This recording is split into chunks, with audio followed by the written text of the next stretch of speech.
أهلا بيكم في حلقة جديدة من سلسلة نبدأ منين وإزاي، مساحة نرجع فيها لنفسنا واحدة واحدة. الصمت وأهميته. الصمت مش سكوت، ده مساحة للرجوع في وسط زحمة الأفكار والأصوات والإشعارات اللي بتوصل لنا طول الوقت. بنبقى محتاجين حاجة بسيطة جدا، هي الصمت. بس الصمت الحقيقي مش إن الدنيا تسكت، الصمت هو إن دماغنا تهدى وإحنا نقرر نسمع مش نتكلم. الصمت أحيانا بيخوف، لأن في لحظات الهدوء بنسمع اللي كنا بنهرب منه، بس برضو الصمت هو المكان اللي بنلاقي فيه نفسنا.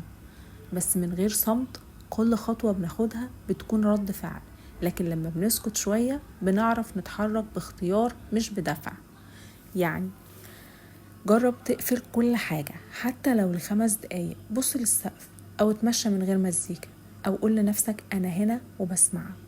في الصمت بتطلع أنضج قرارات وأهدى مشاعر وخطوات فيها حضور حقيقي، لأنك هنا انت مع نفسك قوي، انت سامع كل حاجة بتحصل جواك مش بره.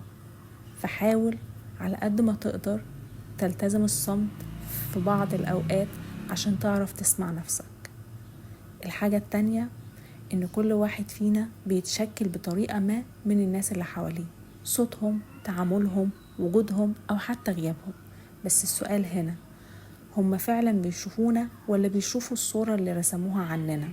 في ناس وجودهم بيريحك حتى لو سايبينك ساكت، وفي ناس وجودهم بيخليك تشك في نفسك حتى لو بيضحكوا. الناس اللي حوالينا ممكن يكونوا مرايتنا، بس مش أي مراية تنفع. احنا محتاجين المراية اللي تخلينا نشوف نفسنا بوضوح، مش اللي تشوهنا أو تكبر العيوب بتاعتنا.